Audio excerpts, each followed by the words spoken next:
You're listening to the Pace Radio Network here at paceradio.net.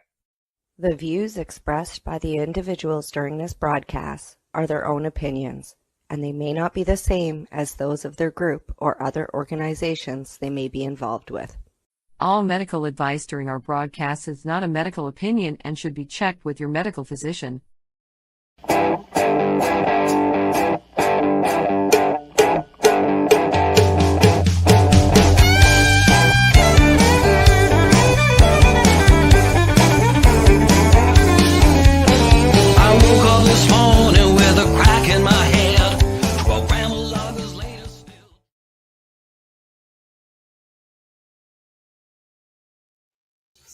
Oh, I was sleeping at the wheel. Good evening, and welcome to the Pace Radio Show. We are live, and starting off with the bloopers right at the beginning of the show. That's okay. It's Wednesday on a Monday on a Wednesday. I don't even know what day it is. Now that I'm not working, it's like, what day is it today? What do I got to do? Yeah. I'm going through medical appointments and, more blood work. And my doctor phoned yesterday and goes, how are you alive? Your hemoglobin's so low. Like, have you been bleeding? I'm like, no. So. Yeah, I'm in the same boat. I've been talking with my doctor's office and going in for blood work. Actually, Friday, going in for blood work. Yeah, I've got CAT scan coming on too. Quickly as possible is 2 weeks. Oh, yes. We have one month. Whole time. No, mine was only a few days. Less than a week. Yes. A week, maybe, somewhere in there. If you're going in Cranbrook, BC and need blood work, you're going to be dead by the time you can get it. No, I hope not. Oh, don't want that going on. So, how are things otherwise? Yeah. I attended a funeral on Monday for one of our substitution program clients. Right. 29 of these spent now. Her dad is a sponsor of the CSP. Which, so all donations in lieu of flowers are supposed to come to the CSP. Unfortunately, we haven't gotten any. The RV being raided in Vancouver again for CSP out there. Again? Yeah, their table got raided 2 days ago. So that's not great news for the community down there. So the last couple of days have kind of been, and then I've been trying to get everything moved out to my red room and try and raise money for this stupid trailer that I still can't raise money for. And yeah, so frustration and overwhelming. And yeah. How about you? Well, let's see. Been busy trying to get things ready to go outside. Been doing some hardening of my garden, of my plants. Yeah. Yeah. I remember the days. I don't know, maybe the sun's just more intense. I haven't got a clue, but I can remember the days just taking plants outside and sticking them in the ground. Then I tried that a few years back, and the friggin' things almost died. They went bleach white. Too hot. Yeah, exactly. Yeah. So, I don't do that anymore.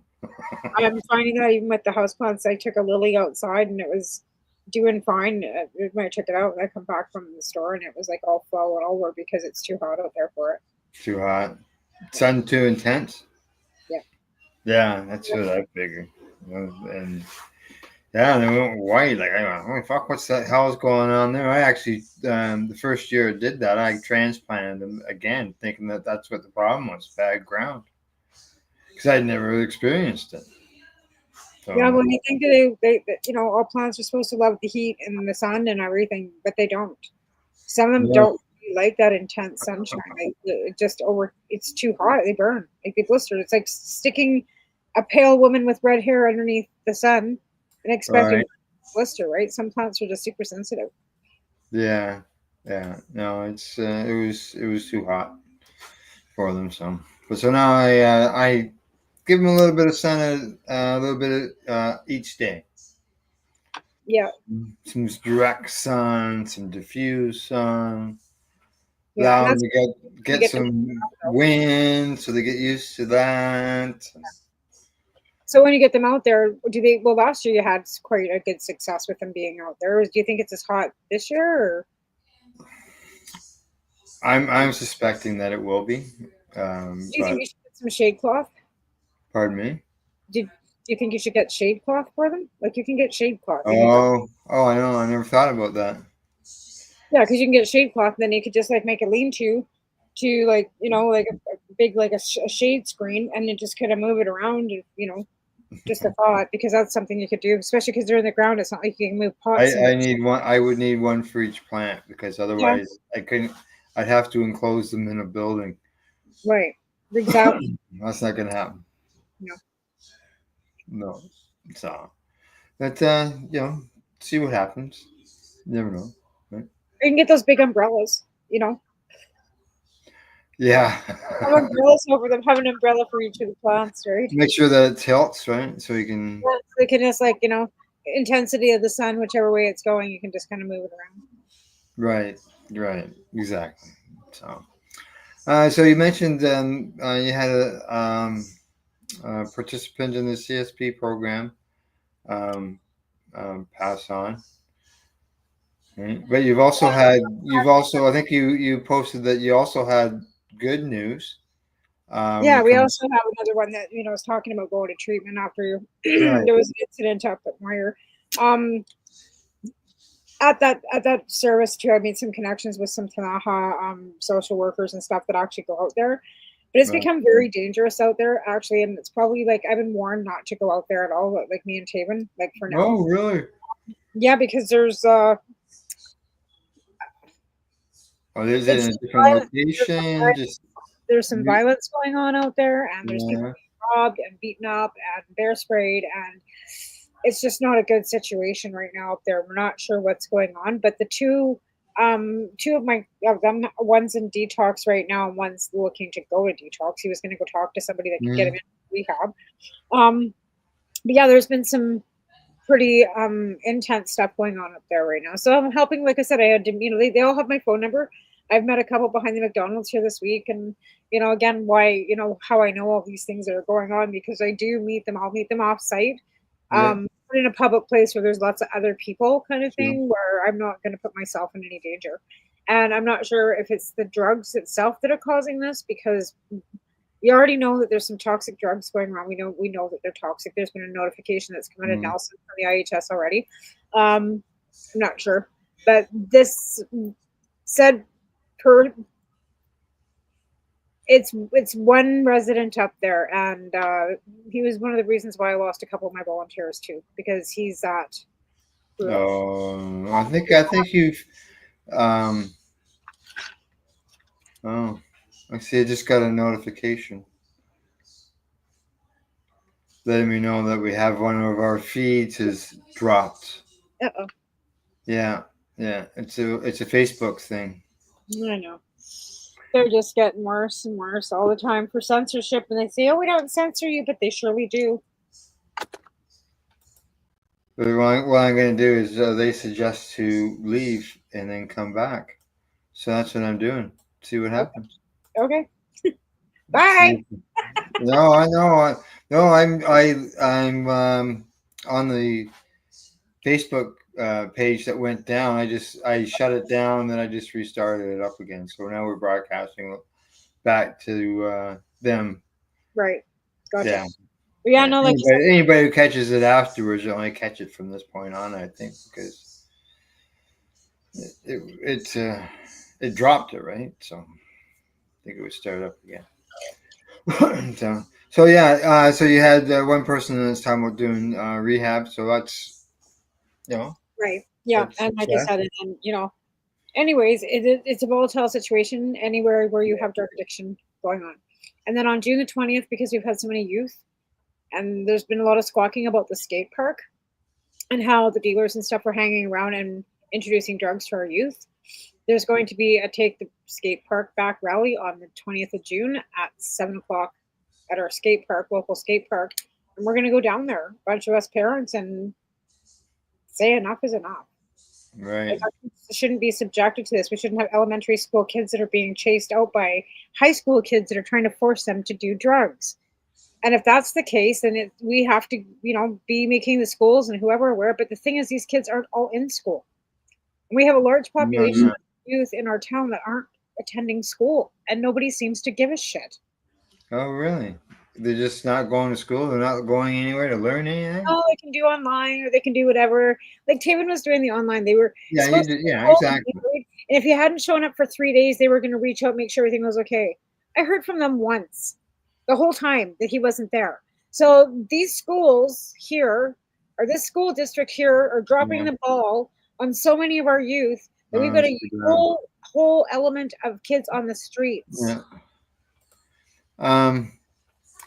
You always have this bone to pick with the taxes when it comes to the cannabis taxes and where are they being spent. Services and law enforcement and all these things is where they say they're supposed to be being spent.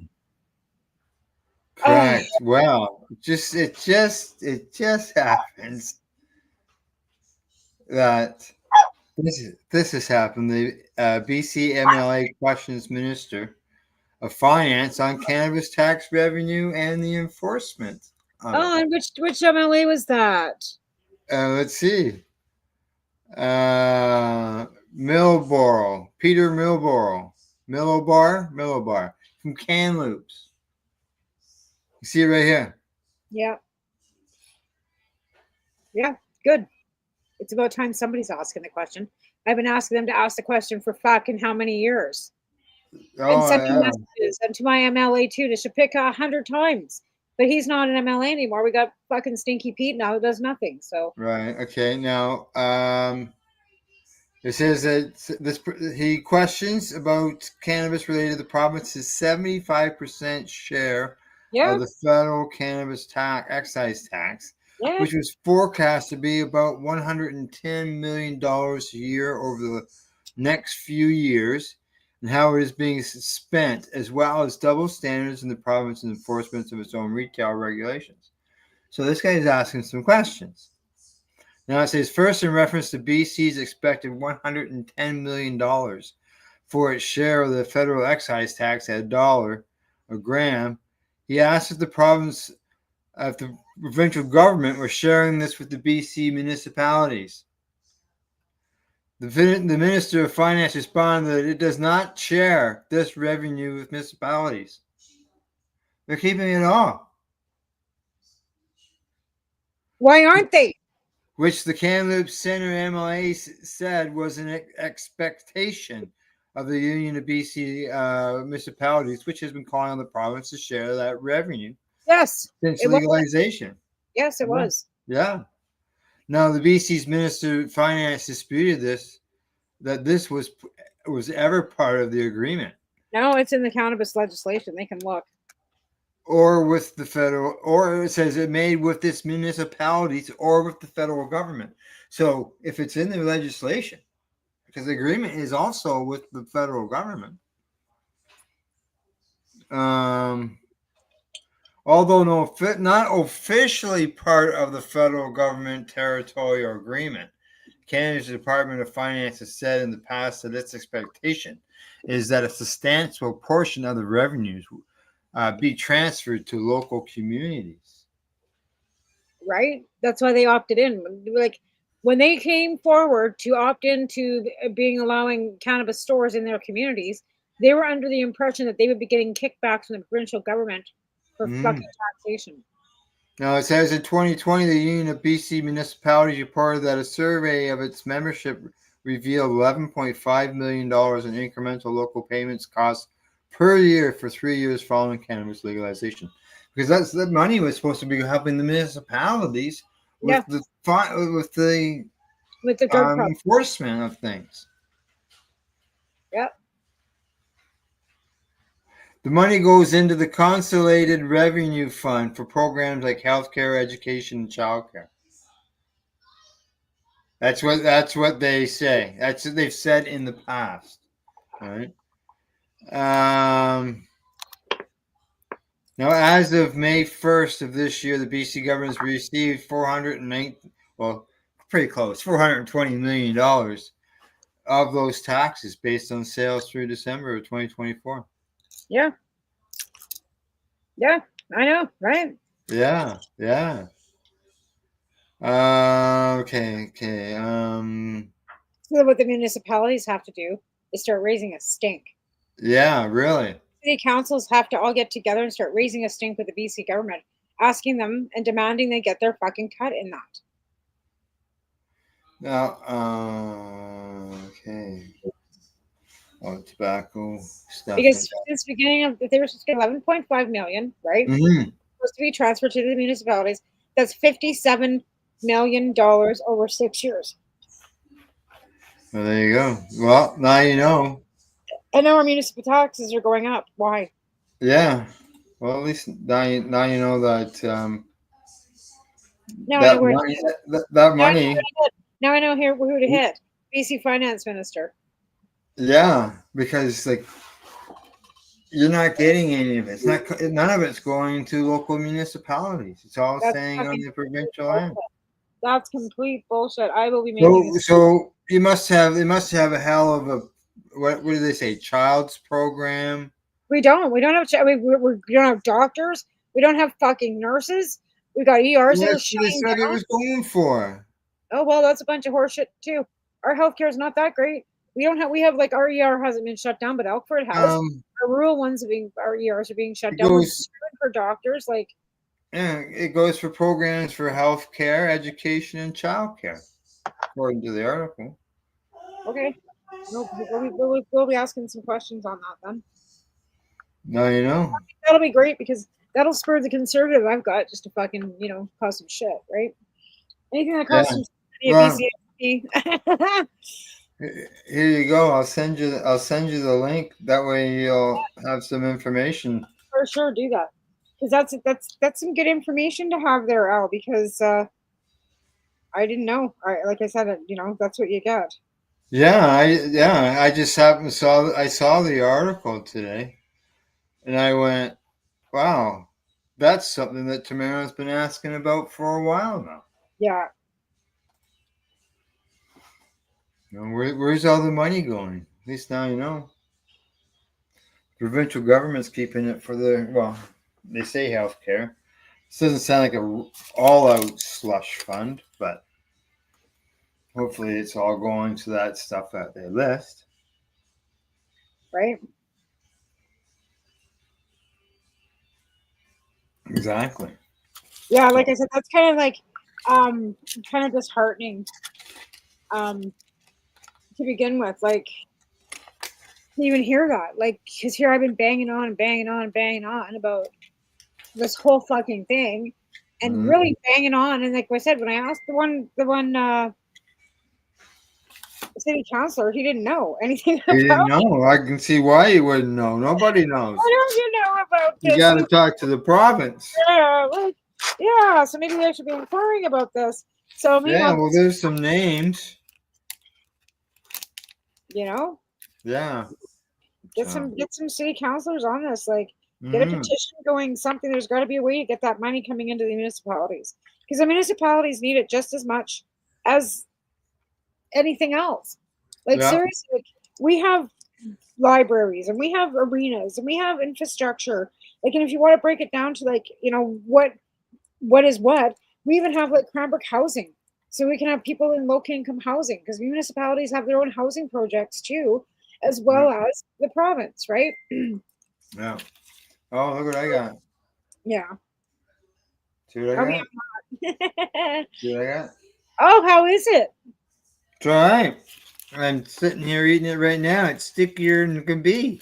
Yeah, it is. That's why, like, it's got to go in the fridge. Like, it's a fridge thing. Yeah. Actually, I've been storing it, but I brought it down here, so it's been down here for half an hour. And it does sit up, but it's the wet. Like, it's caramel, right? And if you make it at home, don't put a bunch of preservatives like citric acid and crap in it. It doesn't stand up as well as it should.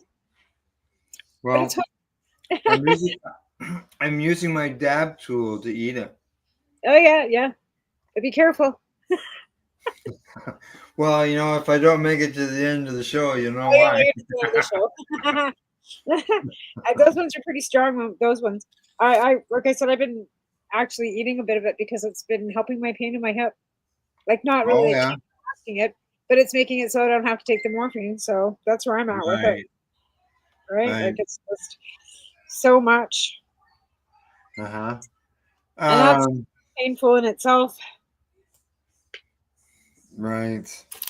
So this would be the caramel that that you were giving away at the CSP. Yes. CSP, yeah. Yep. I give those away. I still have a half a tray full, so Yeah. yeah, because that one batch made almost 100 pieces, right? So yeah. And it has oil in it, right? And Keef Oh, and Keith. and MC tincture. Okay. That's why it's like 120 milligrams per. Well, I only had 2 grams of oil left, right? So Oh, yeah. I had to like improvise and add. Well, yeah, because right now, like with the even though we don't have the postal strike, we still got a situation where today you may all get through, but it may not get through tomorrow. Well, they're gonna know. They're putting all the mail through. They're just not doing any overtime. Mm-hmm. So after 8 hours, they Yeah, that's their work to rule thing. Yeah, but so that could end at any time. Do they have to give any notice for that? I don't know. I haven't been following that closely to it because it just infuriates me because I don't understand after all these years why they can't come to some sort of agreement, especially when they've had mediation after mediation, they've had government mediation, they've had all kinds of mediation, and they can never come to some sort of solid agreement, and it's just infuriating. Like, yeah, well, the company isn't a federal company, and it's basically as they say, it's tits up. Well, and here's what they did too. Like, so when they were tits up a long time ago, remember the flyers that little kids used to deliver like a paper boy to your door, and they get 25 cents or 10 cents a flyer that they delivered, and a lot of homeless people and elderly people would do that. They took all those flyers away and gave them to the post office to deliver because the post office had because the mail volume had gone down for people with letters and all that stuff. So the corporations like Canadian Tire and all these places that were paying for kids and houseless people to make a few extra bucks all went to the post office, and the post office still cannot maintain that for door-to-door service. But because Canadians demanded door-to-door service, they had a big stink about that. Yeah. What was it, 5 or 6 years ago or whatever, and they decided to take away door-to-door service.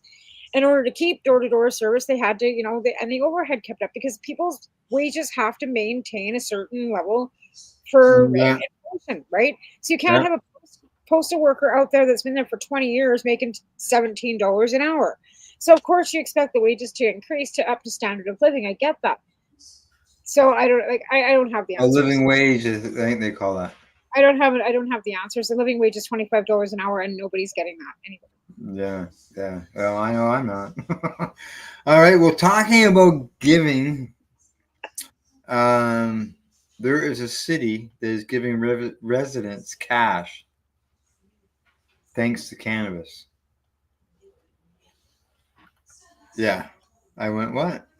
They said that this, let's see, the city, every state, blah, blah, blah. One place in New Mexico is granted the most straightforward way yet. They say Albuquerque is cutting checks to its residents, focusing first on who those live in vulnerable communities. There you go. There's cannabis coming to the rescue again. Exactly, like excess revenue, like for the vulnerable. Like I'm all for that. Like they say that new mothers, people of color, and trans people are among those focused on for the first wave of no strings attached checks from the cannabis tax fund. I'm surprised, to be honest. Wow, yeah. People, to be honest, I guess it depends on the state, but like most states. Now, the mayor is quoted as saying this program puts money where it's needed most, into the hands of struggling families working to build a better future. Albuquerque is a city that will always fight to correct injustices and will push to help families get the tools they need to succeed with dignity. Wow. Right. $750 per month for 3 years. There's 80 households that are going to get this money. And they say that the second wave will join the initiative eventually, including 20 additional families and 40 opportunity youth. That's amazing. Yeah. Well, that's kind of like what we did with our cannabis therapeutic. Like when we charged the administration fee, that $25 was then put aside for somebody that then like collectively, if we had somebody that couldn't afford to pay for the licensing, that money was put aside for us to help other people that couldn't afford it.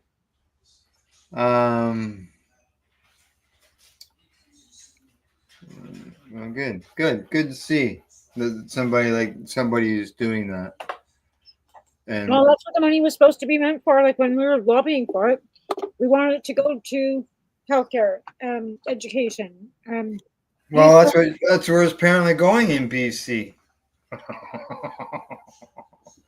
Let's see about that. That's why, like, does your provincial government help or subsidize, like say $10 a day healthcare, or not healthcare, $10 a day babysitting? Yeah. And then that way, everybody's paying $10 a day for the children. You're not paying $1,000. We only have so many $10 daycare spots from the federal government. The federal government's funding. Well, I'm talking provincial because of the fact that they're collecting all that money. Not as far as I know. That's what I mean. I'm going to be asking some questions because I don't have daycare anymore. But I know our healthcare, we're screaming for doctors, and I know they opened a new medical school portion. There's more nursing seats available for nursing staff for training. But I'd like to know where that money's gone. I'll be asking. No, you got to go to your provincial representative and ask them. If I'm sorry, but that's the only spot where else can you go? Straight to the finance minister. Well, there you go. That's okay. That's not your representative, but that obviously that is a person that would be somebody could reach out to. And whether more likely what you'll get is you would receive one of those standard letters. No, I'll write to the finance minister. Received your letter. I didn't vote for my MP. My MP is a stinky conservative, and I didn't vote for him, so he will not represent me in anything I'm asking. I can't go to him. He will not even respond to any of my emails or my phone calls because he knows who voted for him and who didn't, and he knows for sure that I didn't. He won't even respond to an email. And I'll just tell you that the finance minister. I think this is this is something that he should be able to get answers for. You're still paying him whether you voted for him or not. Oh, I know how. I absolutely know. Yeah. Yeah. He blocked me. All right. Well, I see it's about in the hour. When we get back, we're going to be talking about smoking doobies and edibles, drinks, and lotions. Who likes what? Plus a few other things. How much cannabis is sold in Ontario, and some studies I got sitting here that we will review. So, other than that, when we get back, we'll discuss all that stuff. You're watching the Pace Radio Show. We are live here at paceradio.net. I just got to find the right button so I can hit it. Bye-bye. We're right back. You're listening to the Pace Radio Network here at paceradio.net. Camelford Lifestyle Shop. Open Monday to Friday from 10 till 7 p.m. or by chance. Check out our flags, our t-shirts, plus our hats. And look of that supply of rolling papers, plus much more. We've got bongs and your favorite herbal vaporizers. Look at all the incense we have, as well as for those who collect knives, check out these knives in our collection. And while you're here, Stop in to see Shay at the piercing room, where you can get poked by Shay. Daily deals, check them out. Campbellford Lifestyle Shop, 17 Bridge Street West, Campbellford, Ontario.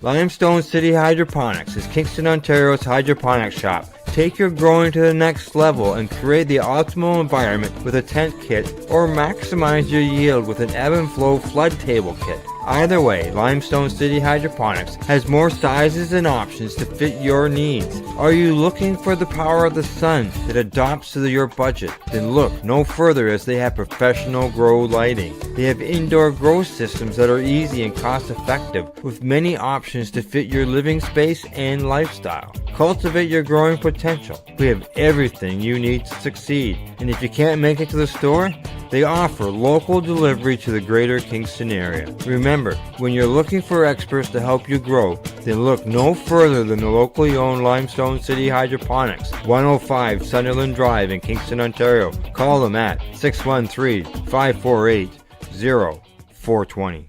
Rerolled Saturdays. Check it out. Nothing but non-stop cannabis and psychedelic programming. Find it at 420pace.ca. You're listening to the Pace Radio Network, here at paceradio.net. Hey, we're back. We're live. You're watching the Pace Radio Show. If you're watching us on YouTube, hit the subscribe button. I think it's somewhere in there. Somewhere down there. Somewhere down there, because I'm not looking at the YouTube. I just know it's just down there. So, but as I mentioned before the break, something about smoking doobies, edibles, drinks, and lotions, and the latest study says that men are more likely than women to smoke. I know that the ladies have been really charging on, like as far as lots of them are involved. I smoke GBs. Oh, look at this! I've always It says among male cannabis consumers, get this, age 12 and older.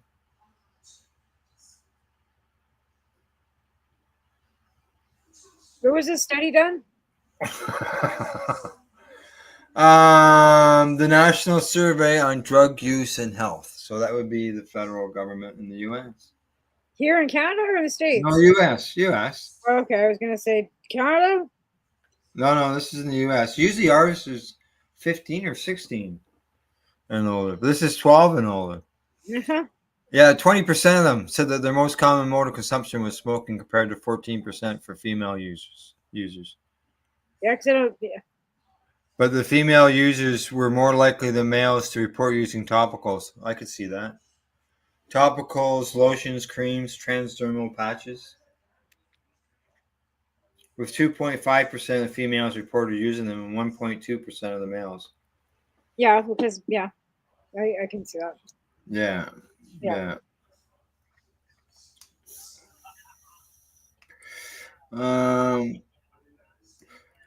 Males were more than likely than females to smoke cannabis in every age group except for adolescents aged 12 to 17. Whereas the females were more likely than males to. Yeah. Okay. Were to eat or drink cannabis. Oral drops, lozenges, and sprays were popular amongst the females, while male consumers reported inhaling methods such as vaping or dabbing cannabis concentrates. Yeah, I'm not big on the dabs and stuff myself. Like, I mean, I'll do them, but I don't like. It's not like I sit with my on 24/7, Yeah. And I like my vape pen, but I find that I use it less and less now that I'm not working. Well, here you go. Sticking to a single mode of consumption was more common among older cannabis users. As you were just saying, you wouldn't normally do that. No, it's too much work. Oh, it is. You gotta heat the damn thing up. Then it's all sticky. You gotta getting your hair in it. Nah, fuck. I'm just not. And I'm not any poser that needs to, see how much big of a, but lung blow I have, or if I can smoke rings, and I find like when we were even at the cups and stuff we've been to, the younger folks, they were like, oh, I didn't, and just, and it's like, I'm old, my lungs won't do that. Well, just like they got the great big long bongs, you got to think that's a lot of air before you get to the smoke. Right? Yeah. And I don't have that much hair. Yeah. Well, I do. It just depends. Obviously, the smoking is the most common use. So, but eating, vaping, and dabbing are becoming more popular. Well, since edibles have been able to be legalized, like before, even as patients, we weren't allowed to make anything with anything but flour. Like you have to throw like an ounce of At fucking one time, yeah. fucking flour into a cake mix. Like you couldn't make butter, you couldn't make anything legally. Like any anything. I had to smoke. So once we learned, it says here a separate report found that consumption among minors that's 12 to 20 years of age had fallen slightly in the past year. Because they have no access. This ultimately suggested that use has fallen significantly in the past decade. Yeah, because they've got no access. Yeah, it's all becoming legalized.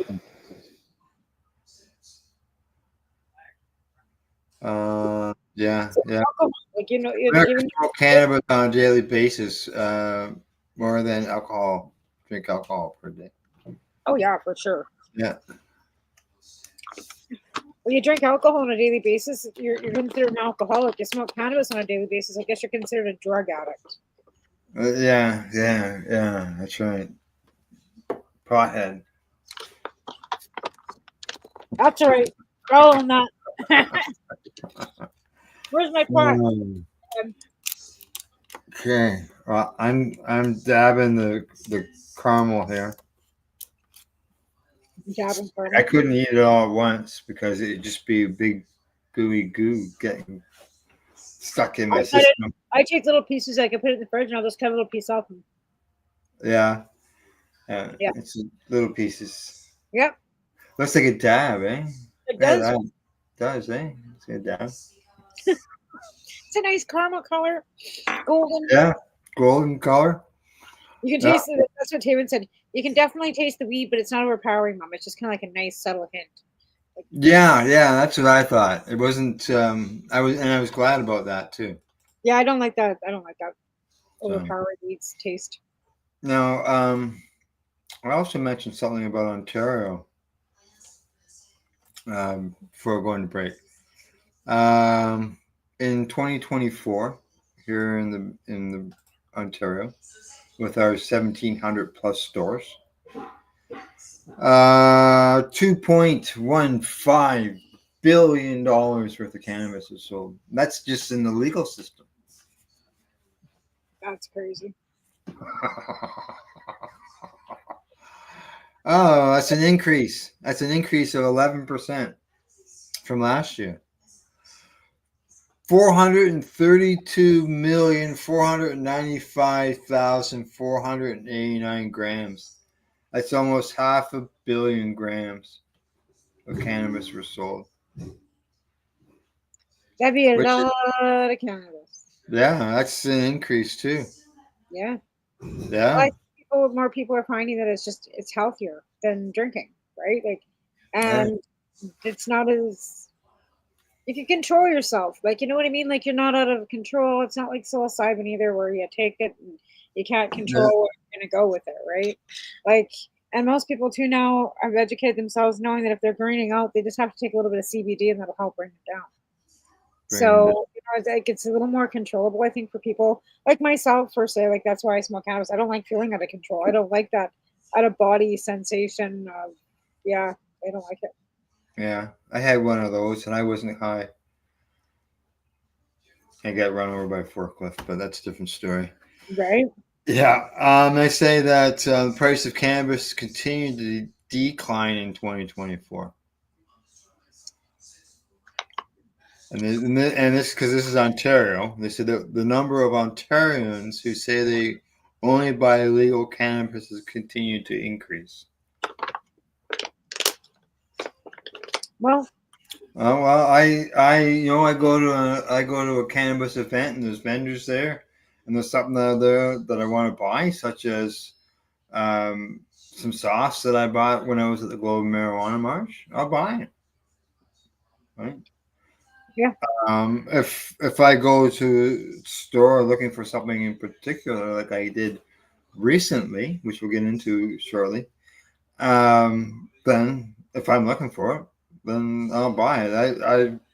If I go down to Legacy 420 and something there like my THC base that I put in all my beverages, then I'm gonna buy it. Right.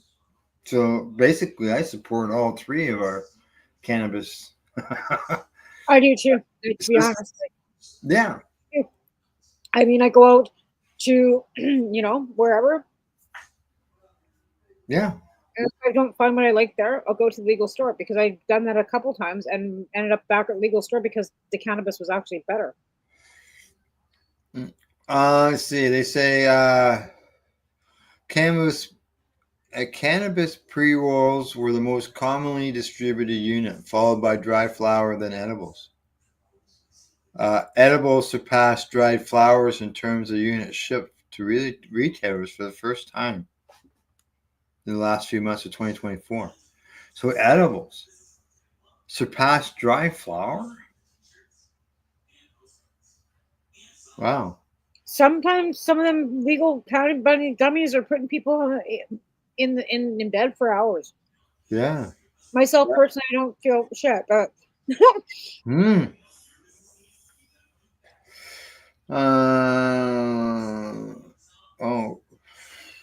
let's see what else. The most complaints about products, 71% of those complaints were for vapes. I wouldn't doubt it had something to do with leaking. I don't find it so much now as I did early on. Yeah, I had leaking issues. Yeah, I've had leaking issues too. Not so bad. Worse from the legacy market than the actual legal market, to be honest. They say 76% of the vapes sold were 510 cartridges. Let's see. On average, the wholesale price per gram of dried flower, and that's without HST, was $3.81, which is down from the previous year. That was $4. Right. And where did it go? $4.05. So it dropped, 24 cents. Well, we always said that it should be no more than the price of pound of tomatoes, right? Yeah, we got more stores than we did last year. We have 1,720 stores. Well, some communities have decided to, like, Campbellford, like, for example, where you were before, they said no. It was Marmora. Yeah, Marmora said no. Yeah. So Marmora, now they're allowing stores there. So there's 2 or 1 or whatever extra right there. Maybe there's some other, municipalities that decide to allow stores to come in. And they say that the Ontario Cannabis Store's income was $244 million. Okay, well, where's the money, Dougie? Oh yeah, well, see that the Ontario Cannabis Store is the most successful cannabis business in Canada. Oh yeah, because it's making that much of a profit.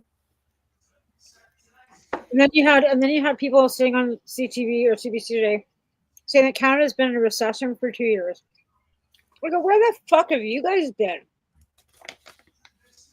Canada's been in a recession for 2 years? Mm. Okay, Really? they're conservatives, right? From some conservative think tank trying to put out their gaslighting fucking propaganda.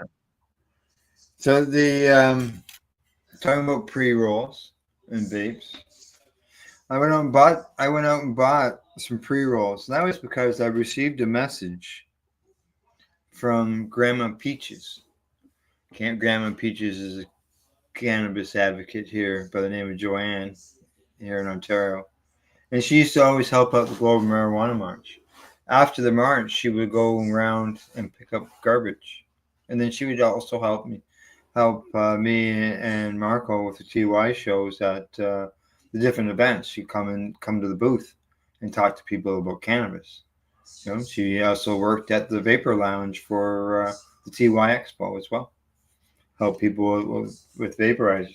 So she knows that I grow Grape Escape cannabis and how long that I've been growing it for. And it's my go-to stuff, right? And so she sends me this message and said that she found legal Grape Escape carts. And I went, what? So then I said, well, where? And she told me, and I said, well, is that a legal store or is that the reserve? Where's this at? So she said it was a legal store. So I went to their website and pulled it up on their website. Just I wanted to see who was growing it and find out some information about it. Grape Escape. So as I was walking, I was all excited, going, "Holy fuck! I found it's in the legal market, right?" And because it was, I've been smoking for 15 years, so this is well before legalization. I've been growing it all this time. Yeah. I'm not smoking. The CSP is very generous. He got that lovely stuff too. So yeah. And so like I was, holy shit, right? So when I was there at the store buying it, which was Spirit Leaf in Campbellford, I was telling the bud tender all about it. I've never met her before, and I was telling her all about the strain, about how long I've been growing for it, and I've been waiting to see it on the legal market, and so on and so forth.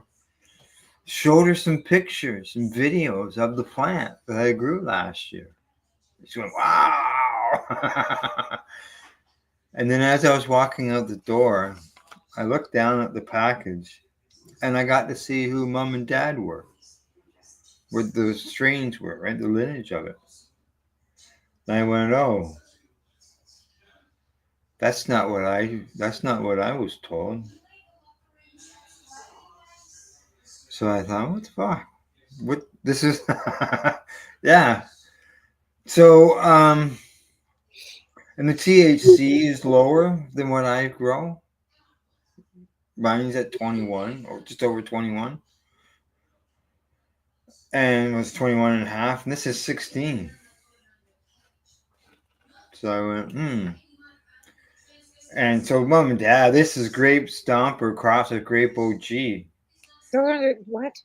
Yeah. So my understanding, when I received my strain as clones all those years ago, I was told that they were certain mums it was a Shishkaberry crossed with a Godbud. And I said, all right. I just left it like that for all this time. Right. And yeah, really, Deb, just so you know, Deb, my friend, she's laughing at me. I haven't talked to her and told her the story yet. And she's watching right now. So.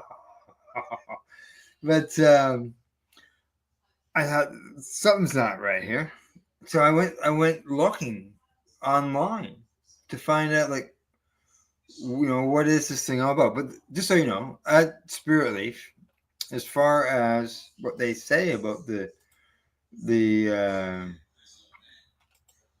Grape Escape, it says here is that just so you know, these guys had it listed as someone's bought one since I was in there. That They had it listed as a sativa. Look, I've always taken it as an 80-20 indica. Yeah. Yeah, Well, exactly. the Godspud's an indica dominant, and Shishka berry is more of a kind of Shishka berry is kind of a sativa. Well, see, this is not that. This Grape Escape that we're looking at right there on the screen is Grape Stomper crossed with Grape OG. Okay, well, I've never heard of Grape Stomper or a Grape OG. Either have I. Okay. So, like, that's the thing. Like, And I know that, and I know that hybrid on top of hybrid on top of hybrid. So, what the fuck is it? So I know that Grape Escape won the indica category at the TY Expo back to back. So it says here, this, yeah, as I said, it's sativa. It says it's carefully cultivated and crafted using traditional methods, including hand harvesting, hand drying, hand trimming, and hand packaging. So it's all done by hand, just like my Grape Escape is done. No. Everything's done that way.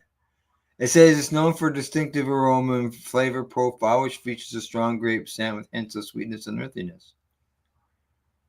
The buds are typically dense and resinous, and my buds are dense and resinous. A deep green color and fiery orange hairs. Yeah. But yeah, different parents than what mine are. I can tell you that. So I went looking.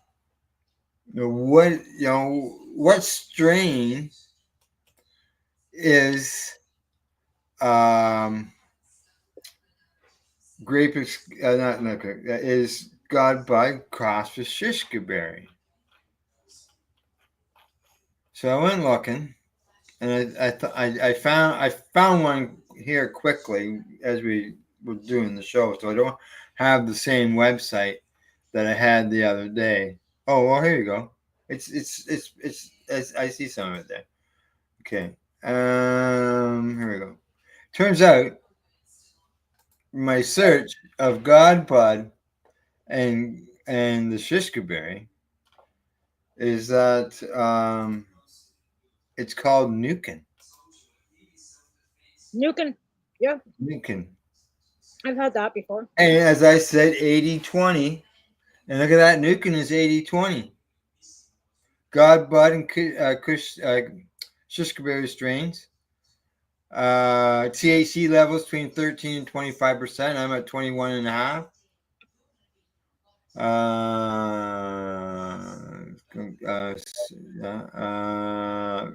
Did you go to see what the Grape OG strains were to make that hybrid? Because there's no Grape OG. Like there's a link. There's a link to it if you go on one of the searches I found. There was a link to it, but I didn't go to it. They say that each layer has a fine layer of truculent crystal trichomes is dripping with sticky, with sweet, sticky, visible resin. I have seen that. I have seen it. It looks like it's wet. Yeah. And I've stuck my hands in there when I'm in the garden working on it, and gotten wet on my hands. So do you think your Grape Escape is in Nukem? It may be. Well, that's not your fault. That would be like what you were told, and you can only go off the information that you're told, right? Correct. So either way, it's decent. Yeah. See, because I was told Grape Escape, and so now it's questionable whether it is all these other two. If it is the crosses of those other twos, and I was always told 80-20 on the split. Now, as far as it's a body high. Euphoria is you got happy, relaxing, sleepy. I've had people go to sleep, right, Deb? If you're still there watching, right? I would stop and see Deb at 4:20, and she'd always have to have a nap after I left. It wouldn't happen every day, but there was times that she had a nap. Yeah. 4:20 naps are always good. They're the best naps in town. It says now may relieve. Okay, and this is according to the information by the people who. Deb says munchies. Mango. It says ADD, ADHD, anxiety, arthritis, chronic pain, depression, fibro, gastro disorders, insomnia, muscle spasms, and stress. I've got a few right there that are covered. So, you know, Well, the only thing you can do is go back to the person that you got your strain from, correct. and say, "Are you sure it's not Nukin and not great? Are you sure you didn't screw yourself Yeah. up?" Oh, probably haven't talked to that person in 10 years. Yeah, it's been probably at least 10 years since I talked to them. The person probably doesn't remember anyway. Well, yeah, that's the other thing. Right? Yeah. Now, like, they were seed company. They had seeds going out with Grape Escape seeds. So I don't know. Deb says this is why, because we smoked 4 or 5 joints in 45 minutes. And nobody really remembers any of it. Where were we anyway? Oh, I can see the comments now. You're right, Debbie. Why were we even here? How did we get here? Okay, here you go, right here. Wrong clip. Here's another one right here. Nukin is an indica cannabis strain from Canada, bred by crossing shishka berry and godbud. Yeah. Nukin delivers balancing effects alongside a sweet, earthy aroma of fresh herbs That and makes more sense now that, because I've smoked Nukin before, and now like that I think about like what yours smells and tastes. You probably got Nukin. I'm thinking. yeah. I mean, if you go like long hair. This says it leaves you feeling stoned but functional enough to still enjoy hobbies and the company of friends. Growers say Nukin blooms with round, dense buds that are covered in a blanket of crystal resin. Well, yeah. I'm looking at some right now in front of me, and I'm looking at this stuff that I got in the bag, and it's looking pretty similar. But then again, depends on who grows it too, right? Because we all grow differently. Yeah. And then its age as well, right? Right. So, just so you know, it gets a 4.4 out of 5. And they got 26%. I got 21.5. Black Nukin. There's different kinds of Nukin too, right? Nukin Review, Black Nukin, Pineapple Nukin, Super Nukin. Yeah. The only thing it doesn't mention anything about is munchies. I always have the munchies. So there you go. Yeah.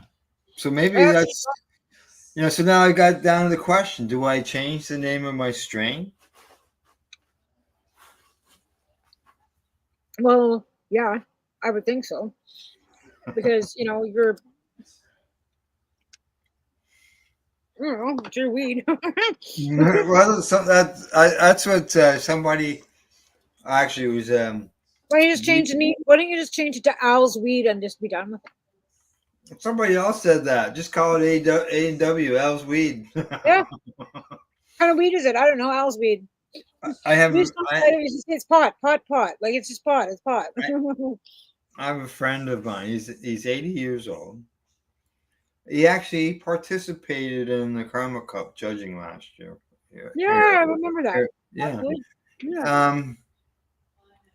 And when I ask him what he's smoking, what strain he smokes, the good stuff. Right.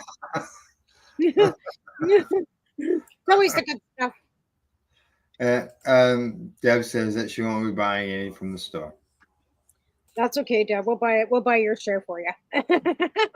No, she's talking. I think she's talking about the grape. Oh, your stuff, yeah, for sure. We won't buy it from the store. You'll never get the quality that a patient grows. You know what I mean? Like you'll never get the same quality of your own garden anywhere. Like I got four of these Humboldt Snow Bubba Kush in cups right now, sitting on my kitchen table. Yeah. They're not popping yet though. It's been a week. 5 days out of them. this was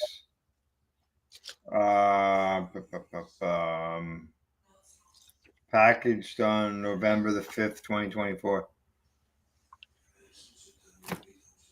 And look, it looks like a cigarette package. And they're pre-rolls though, right? Pre-rolls, correct. Okay, Yeah. now I have no clue what that spot is. See that square? It's like it feels like a, I don't know, like a piece of plastic, but you can't It's see probably nothing. a security thing. It's a Is security tag. Yeah, that'll be a security tag. Okay. Now it looks like a pack of smokes. See the Yeah. angle? Yeah. See that thing? Yeah. But it Yeah. opens from the top Yeah. instead. Well, Now that's 'cause you gotta I pull it know out. that if I There's perforations on the side. huh? Put the box up. You see there's perforations on the side. You can open No. it up. Like you see, they're supposed to tear that all off. Like a pack of No. smokes. Yeah. Oh, maybe. You really got a reef on it then. Oh yeah. Yeah. You That's got what a you rip. call reefers. Ah, there we go. Yeah. Okay, now I feel like I bought a pack of smokes. Yeah. So how many do you get in a pack? There were 7. Oh yeah. Yeah. I got 4 left. I smoked us- one. I smoked one by myself. Uh-huh. And I went, oh, I think it's the paper. I don't like the paper. Right. So then I smoked one with a friend.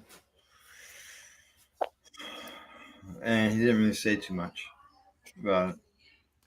And then I unrolled one because I was concerned about the paper, and I re-rolled it in my paper. It did taste different, but I didn't. Okay, here's my stance on the pre-rolls.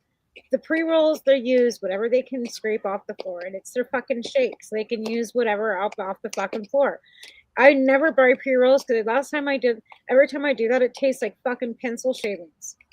The only Yeah. pre-rolls I ever buy are the ones like the Jeter Baby Jeters because they're like got diamonds and they're wrapped in keef or something like that. So they use actually the real bud for those ones. The infused ones, I've always looked them as the shake ones because No, you have No, to they- add it in order to make it stronger. yeah, no, they actually use decent bud for the infused ones. Yeah. But the ones that are pre-rolled, like your, 12 for fucking $20 fucking doobies, Mhm. that's fucking like that's the stems, whatever. It's just the crap off the floor. Uh, And that's why I don't buy them.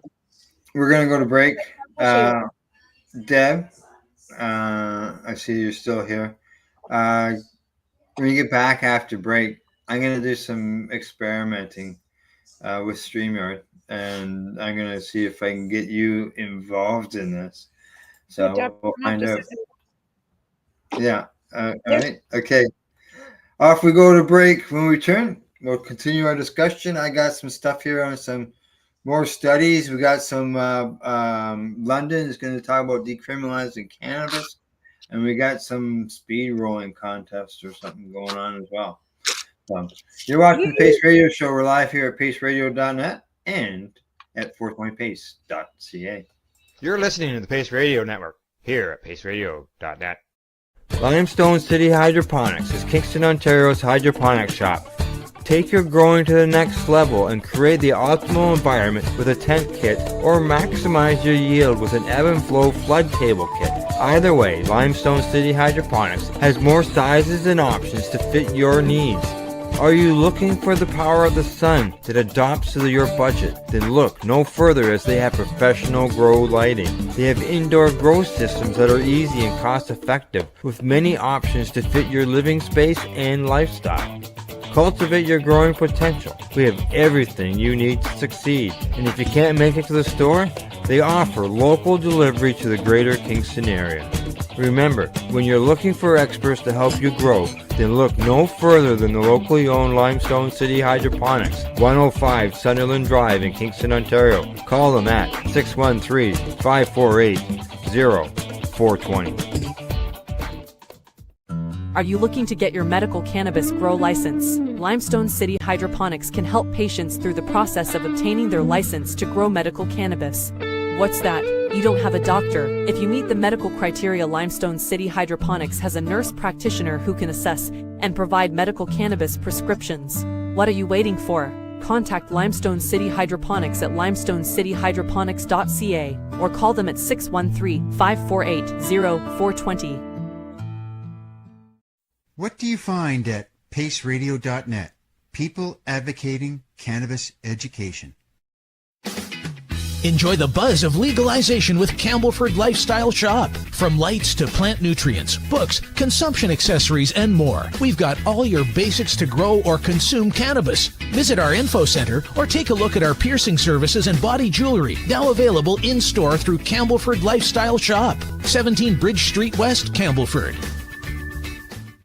Rerolled Saturdays. Check it out. Nothing but non-stop cannabis and psychedelic programming. Find it at 420pace.ca.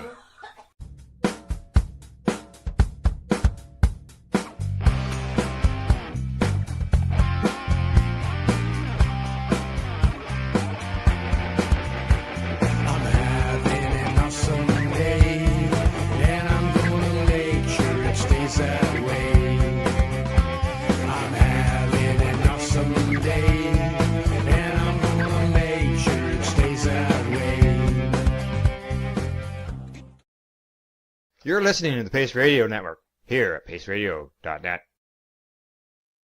All right, we're back. We got one more segment to go. So I don't know, about another 20, 25 minutes. I don't know, maybe a little longer. What do you got there? The people in this town are absolutely amazing. So I was a fellow that I met while I was working at the store, but he tried reviving the old Armin Theater we have here in town. I'm coming to look at your house, he says. There's got to be some way we can do something. Like he goes, and I'm a licensed reiterator. He goes, there's got to be something we can do so it's not going to cost that much money. So. Oh, okay. Well, I hope that sounds like good news.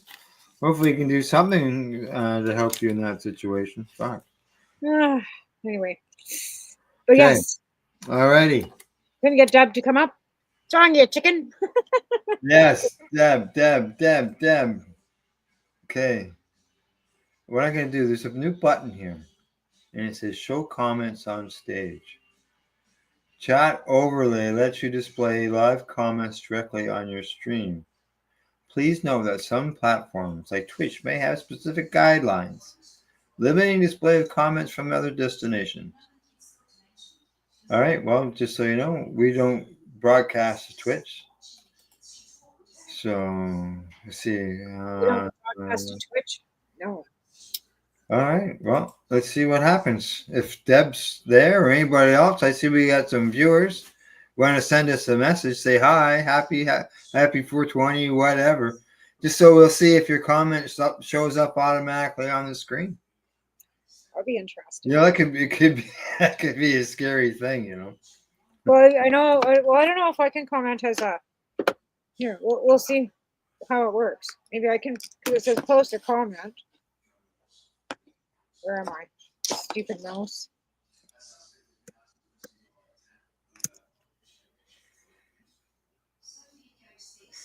Oh, what's that right there?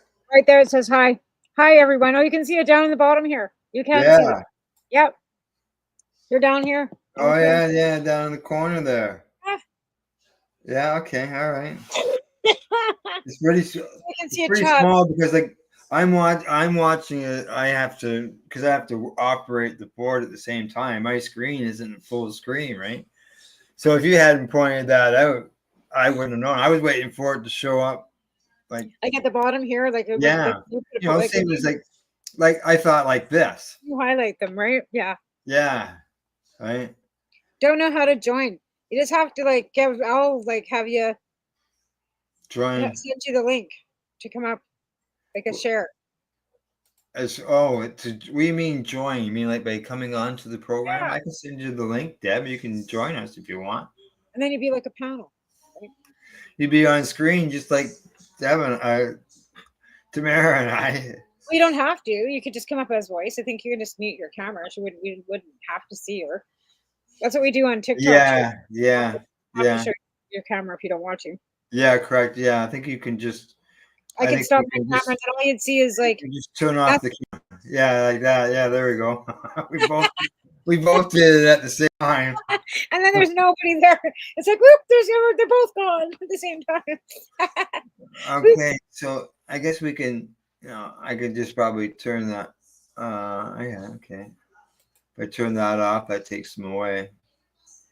Okay, and so now basically that cleared the messages, and now it's just a square box. Yep, and then if somebody else would, because Deb had put a comment, don't know how to join first, and I put hi. Actually, she put hi everyone first, so she had her comment come up. Yep. Yeah. Okay. Two things. London, England, UK, and cannabis. It frustrates me, and they got hundreds of kids, if not thousands of kids, waiting to get cannabis for medical purposes. I know. So when I saw this headline, it says that the London mayor supports commission's recommendation to decriminalize cannabis. I went, wow, good. It's a start. It's not getting it to kids to help them with their epilepsy, but it's an opening of the cannabis laws that could lead to better medical, hopefully better, medical access. Yeah, for sure. And that's the thing, like medical access for everybody, right? Yeah. So the report, this is from a report. It says the report shows or follows detailed analysis of written and oral evidence from over 200 experts and academics from London, the UK, and around the world. They were spoken to by experts from the criminal justice, public health, community relations, and drug policy, and supported by academics from the University College London, the London's drug commissions as well. I remember, what's his name? The doctor. What's in Bots? Nutt. Dr. Nutt. He went on about cannabis shouldn't be the schedule that it was, that it should have been accessible and all that. And he got basically pushed out. Now, this mayor says the rules cannot be justified, the existing laws. They say that inclusions of cannabis as a Class B drug in the Misuse of Drugs Act is disproportionately to the harms that can pose relatively to other drugs by the act. Well, and that's it. Like, even speaking to some people on Monday, like they, honestly still believe that cannabis is a gateway, and I says it's a gateway out. Oh, yeah, correct. Yes. Going your alcohol, your gateways in. I said, never mind child abuse, sexual abuse, domestic violence. Like, you know what I mean? Like, you don't understand it until you live it. And then, it kind of took some people aback. But, I was kind of going on with the point of all everything should be legalized. 83%. Okay, large majority of MPs do. Okay, it says the results show that 50% of the MPs are opposed to cannabis legalization, and when asked, in a support opposed format, compared to 39% who would be in support. And that's it. I know some of these younger doctors are really, looking into cannabis edibles and taking the time to educate themselves more than anybody else is. And I give them credit for that, because in hindsight, they don't have to do anything. They don't have to even listen to them, because we already know that actively the College of Physicians have been actively blocking the program for decades. Yeah. So it's not like the College of Physicians are saying, hey, here's the cannabinoid education that you need. Right. Yeah. For those who notice, I keep looking off screen. It's because I have a second screen over there. And just before we went live, I tried to use the second camera. So when I turned, you would see me turn and looking at the other screen. But it worked visually. But unfortunately, I sounded like a chipmunk, or even faster than a chipmunk. Maybe a chipmunk at 78. I don't know, but it was like I couldn't understand a word you were saying. It was glitching out. I was like, are you Donald Duck? Like, is this supposed to be happening? You're like, no. No. Yeah, He goes, yeah. So I gotta work out some bugs on that. Well, I gotta figure out how to run a karaoke machine through my computer for live streaming too. Oh, well, there's lots out there. Lots out there. You'll learn. Yes. Now, first ever cannabis speed rolling competition. We've heard about joint rolling contests. I've watched joint rolling contests. All They're that. usually like after at the end of it, they're a critter or To take a look at them, who rolled the best joint. But this is speed rolling. Okay, and they're calling it a spectator sport. Yeah. All right. So what it is, it's one of a kind competition. Okay. And they say that, okay, open to 21. Okay. It says at its core, rolling derby, they're calling it rolling derby, is an authentic celebration of speed, craft, and culture, challenging participants to roll the perfect joint against the clock.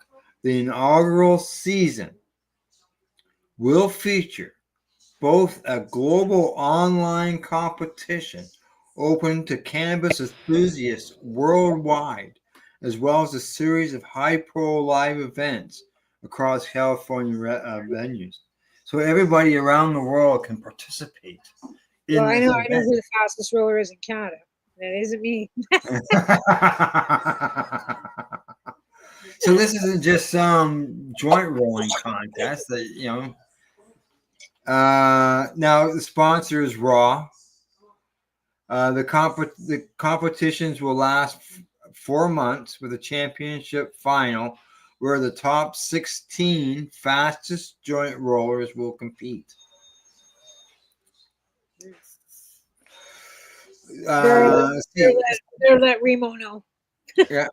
Submissions to enter the tournament opened on Wednesday. Let me see when this went out. That's today.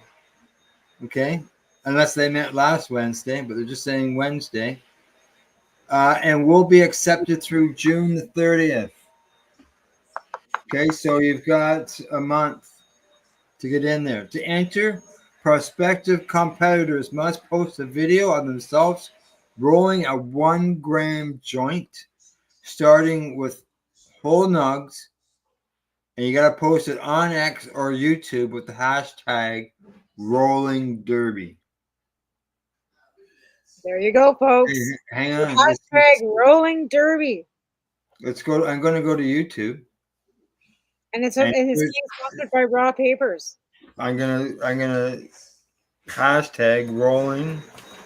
I don't think I even have a Raw Paper because I don't. Derby.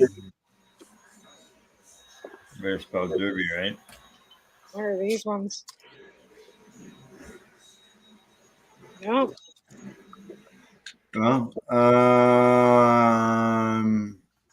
Well, I got these ones. These are not raws. These are flamingos. Rolling Derby. Okay, well, I'm seeing lots of roller derby. The ones that you would skate on. Roller skating, yeah. Roller skating. There's all kinds of that. Hey, buddy, how you doing? There you go. Hi, buddy. Hi, buddy. I had that switched off there for a minute. The buddy, just so you know, we've got it set up. So there you go. I can't. Yeah, I found rock papers. Deb, I can't disagree with you. These are pink flamingos. So these are like pink flamingo papers, and they're like and they're pink. Are they? Oh, there you go. They are pink. Yeah, they are. Pink flamingos. They're pink. Okay, so rolling derby. Hey there, buddy. Buddy Weeds, rolling derby contest for rolling of cannabis, the fastest. It's a worldwide competition. You can enter it on X and you can enter it on YouTube. But and you have to use hashtag rolling derby. Actually allowing that? Oh, I guess. What's that? I said I'm surprised X is letting that go on over there, but you never know. I Yeah, don't have. that's what it says. Let's see. They say that the rolling derby turns what happens every day in millions of homes into a spectator sport that celebrates real craftsmanship. Okay. Real craftsmanship. Yeah, yeah. Here's your cones. That's what they wrote about you. Oh, that's a raw cone. No, this isn't a raw one. Uh, It's a hornet. It's not raw. They're hornets. I get all this stuff given to me. I don't buy any of this stuff. I don't make cones. there you go. Get into the rolling derby contest. Here, I'm going to post the link. I'm going to That'd put be it in the interesting. chat. Yeah. Okay. Right. How's your mosquito situation out there now? I don't see you swatting at them anymore. Oh, no, much better. The frogs came. Ate them all. Did you see the pictures I posted or the videos I posted of The frogs? the frogs out of the pond? Yeah. Yeah, very, very, very vocal. That's what our dugout would sound like too. And then the cranes would come in, and then there'd be no more frogs either. It was like a cycle. It would be like mosquitoes, dragonflies, frogs, and then cranes, and then cows. Come on, buddy. You just never know. It's You speed. could I don't think they care what they look like, but they have to be 1 gram, and they have to be like speed. They want the fastest. Yeah. Fastest roller. I don't think they care. Well, they must care what they look like. They probably have to, Look at that link. That's huge. Now, how come? Okay, yeah, there it is. Okay. There, I posted the link. If anybody wants to join in. Oh, yeah, I forgot about that screen. Yeah. Right, it's everywhere. Then you're getting it out. Yeah, like even if you can't, even if you don't know how fast roller or whatever, just watching to see how fast others can do it and how good that they can do it would be something even interesting just to watch. Right? Yeah, Yeah. because I mean we have like several talented ones that roll like dolls and teddy bears and like all kinds of different shapes and stuff, right? Right. I'm thinking, and Deb, if you're still there, you might know the answer to this question. The Hemp Fest. Like me, I'm not sure what she was responding to there. The at Hemp Fest up north with Rob and Rob. I know that they had where you had to put a gram of cannabis into a huge, like 10-foot bong or something. Maybe it was 8-foot bong. And they had joint rolling contests, but I don't know if they were speed related or whether it was. And then I think they had to smoke them too. Didn't they have that one? They rolled that fucking one great big huge joint too. Like, was it a mile long or something? Not a mile long, but yeah. Deb says rolling fast joints. So that was probably what was going on at Hempfest back in the day. That was years ago. I got my hat. My hat says 2004 on it. Yeah, it was a pound joint. That's what it was. They rolled a pound into a joint. A pound joint. Oh. Remember Matt Myrna? They did it at like a 420 or something in Toronto. Remember yeah. Joint. Yeah. We had a fake one. It wasn't had no weed on it. It was a great big huge thing. It said free, the loser. Yeah. Well, so there you go. Weed, cannabis joint rolling speed rolling joint, and just post it on YouTube. But obviously, it just started today, so there's nothing posted yet. Not according to what we found on the, because you just hashtag rolling. What was it again? Rolling derby. It's too bad it didn't have something else in that. Where are you going? Rolling joint derby or something, just so that it would split it up. rolling fast joints. Yeah. Yeah, it's all weird. Like it doesn't say rolling fast joints in the No, thing anywhere. no. It's all So code. yeah, as I said, it's being held. Ra's the one who's dealing with it, and Would I it be hope you on their find. YouTube page, on the Raw YouTube page? No, it just says. Let me bring that up again. It says submissions to enter the tournament opened on Wednesday, which is today, and will be accepted through June 30th. To enter, prospective competitors must post a video of themselves rolling a 1 gram joint, starting with the whole nug. Okay, so you gotta have the whole nug, nothing already pre-rolled or squished Yeah. or crushed, and post it on YouTube or on X with the hashtag Rolling Derby. Huh. So, and when I did my search on YouTube, right, They came up with other things.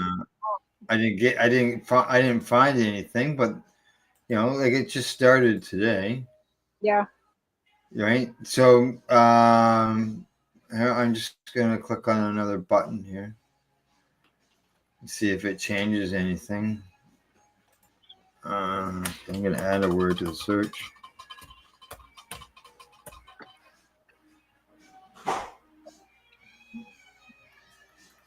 No. There's other videos that come up. Meet the best joint rollers in the world at the Cannabis Cup that are like 10 years old videos, but no, there's nothing posted yet. So you know what? You know what you got to do? Hmm. You are going to have to do it. Roll a 1 gram joint, post it on YouTube with the hashtag joint rolling. And who knows? Maybe you will be the only one and you will win. Do it, Deb. Do it. Oh, I'm talking about you too. I'm not that fast. Well, I guess I'm fast at it. I'm pretty fast at it. Again, like I know I watched Remo roll a joint standing up in the underground in Montreal, and he was like, enough. We were off like that was like in less than a minute. So, Well, I'll tell you, I wouldn't do that contest with Grape Escape or Nukem because it just bungs up the grinder. yeah, it does. It does. You It's can't get it just to go through. It's just like you it's have just to. so resinous and resiny. It's as if it's still wet, but it's not. Yep. I know it's like a lot of these because they're like even the stuff that I just got from the Res. It's like Pink Kush, and it's funny because they gave me some stuff that because they had to top it up, and the stuff they gave me was like a $200 ounce, and I bought the $100 ounce one because that's all I could afford today, and the $100 ounce is better than the $200 ounce. Oh, really? Oh yeah. Wow. Okay, I'm Like I just said, saying. I just topped it up, right? Like because there wasn't for what I wanted for Anyway, again. But I figured I'd get some more bang for my buck if I went out there because I have no money. Like I got to fill my unemployment though, so yay! It'll come sometime next year. I don't know. Yeah, no, no other information on that website, just so you know, on the speed rolling contest. But yeah, That's worldwide. Weird. But does it say like are the rules like you have to use raw rolling papers? You have to have 1 gram. It has to be like nug. Like is there specific? Well, here I'm just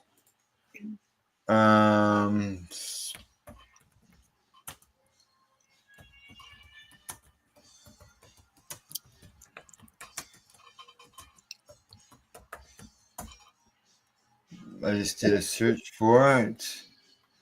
Global Newswire. This is on the Newswire, folks. First ever cannabis or first ever global cannabis joint rolling competition, sponsored by Raw Rolling Papers.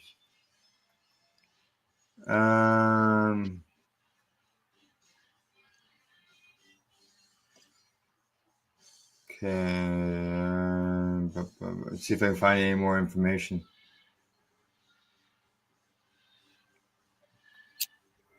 So there'll be separate events, live events that will be going on in California, as I mentioned. And then there's the worldwide contest part of it. 4 months, yeah. 21 and over. That closed June 30th. Same there. It's exactly, okay, yeah, exactly. Okay, full submission guidelines can be found at rollingderby.com. Okay, I'm going to copy that link address. And I'm going to put it in the chat.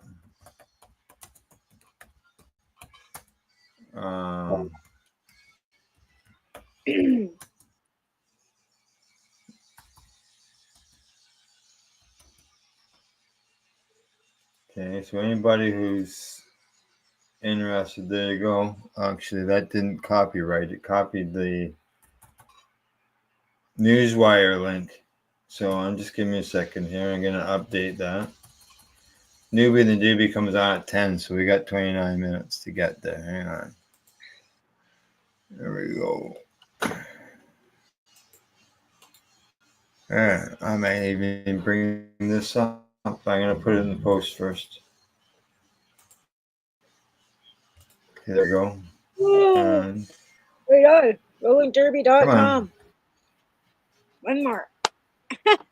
yes, rollingderby.com. Exactly. Right on. I think this is the right page.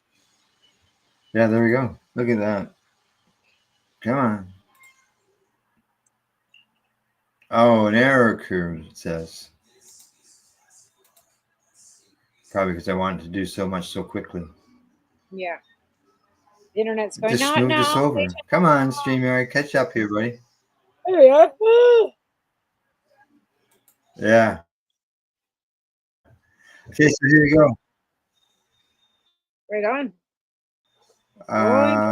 There we go. Over here.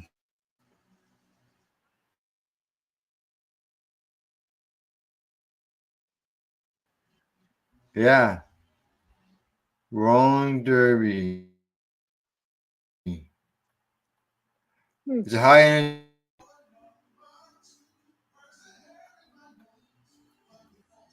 Okay, here's the rules. 1 gram of flour, whole nug. If you want a paper tip or crutch, prepare that in advance. Pulling out the rolling paper starts the clock. Keep your hands in the frame at all times. Grind or shred flour after the timer is running. Show your empty grinder size rolling paper. 1 gram does not fit well in a 1 1/4 paper. So you got to get bigger papers. Declare when your best material left behind can add time. Okay. Oh, okay, good. Buddy says that the link worked for him. I just see that on some of the Facebook locations it didn't show up, at least on one of them anyways. But I'm glad that it worked for you, buddy. Video guidelines. It says the videos has to be portrait style. So like, camera straight up and down. Okay, not landscape with side to side. Your face, brief personal introduction. Here's some suggestions. Your name or handle, where you're from, where to find you online, maybe your joint rolling philosophy, approach, or story. Is that included in your time or speed? No, they said the clock doesn't start till you pull the rolling paper. Correct. So there you go. Even your grinding doesn't actually. So what you do is put your grind your thing, put your grinder down, pull your rolling paper, and then grill. No. Oh, it says grind or shred flour after the timer is running. So you can't pre-grind. You gotta pull the rolling paper first and then do your stuff. Gotcha. Correct. You got to have the nug sitting there, grinder in your hand. You know, pull the paper out, start at it, right? Good. Okay. Upload your video.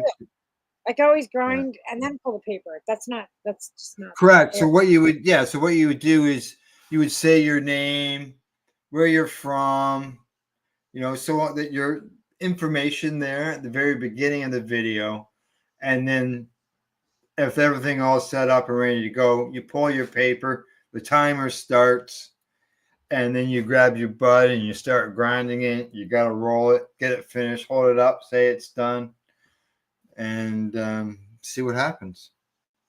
Upload it to Twitter or YouTube, or not Twitter, but X. Hashtag Rolling Derby. And you can also send them the video if you don't have a way to upload. Okay, well, here's their video.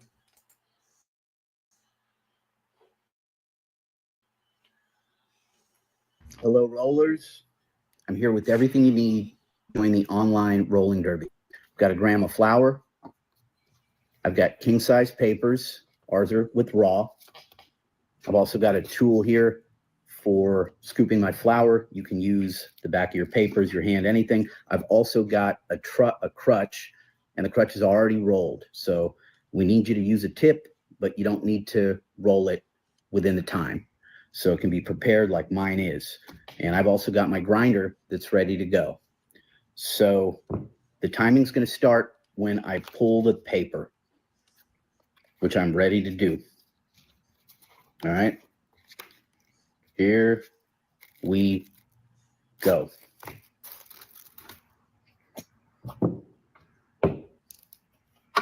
We'll be calling out winners for speed, style, humor. Select entrants will be chosen for limited timed brackets. It says.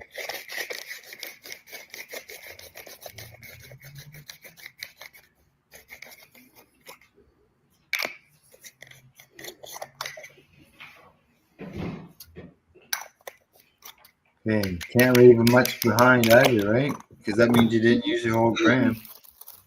I don't use that filter thing. I don't ever use filter. No, you don't have to use a filter. I don't use a filter either.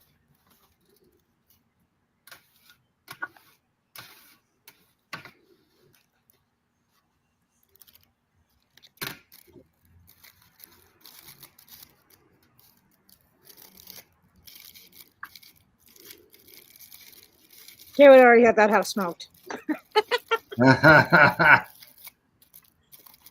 It's still rolling. See, if you're worrying about a filter, that takes more time, but it's not just time. Time is important. It is one of the categories, but there you go. Done. There was no clock. You beat me? They could beat you. There you go. That stupid filter in it. I don't like the filters. What's that? I don't like them. Well, I have no fine. Yeah, and you prepare the filter ahead of time, right? So it doesn't include in your time, other than you got to put it in there. Right. So there you go. Speed rolling derby of doobies. Check it out. RollingDerby.com. The link is there in the messages, and we'll keep an eye on that. See what's going on. Yeah, exactly. All righty. Well, other than that, I see we run over as usual. But anything else? Yeah. Have a good week. I'll see you next week on. I won't be attending a funeral, so Cannabis and Coffee with Marijuana will be Monday. Other than that, send money to TamaraLee3@gmail.com for the Andrea Delorum Cannabis Foundation. All righty. Other than that, I think I'm trying to find that. I'm trying to find that button there, and I can't find it now. The one that. I know why. Okay, hang on. There it is. That's the one. The one to take off the comments. I don't know what would happen. Do they disappear when? Because this is the first time I've used it, right? So do they disappear when the outro starts? Maybe they do. They probably do. So But other than that, we're done. We'll see y'all next week. Thanks to our sponsors. And that is Campbellford Lifestyle Shop at ease.ca, Limestone City Hydroponics. And just so you know, hydroponics.ca, that's the website. I was talking to them recently, and Pierre and Margaret, they're going to come on to the program, and we're going to be talking planting, all that other stuff, gardening, Perfect. so on and so forth. Great. I look forward to that. You have a great weekend as well, Buddy Weeds. Okay. Yes, that's right. Yeah, but you're still there for coming in. Yes, exactly. And other than that, thanks for everybody else for tuning in the program. We'll see you all next week. Bye bye.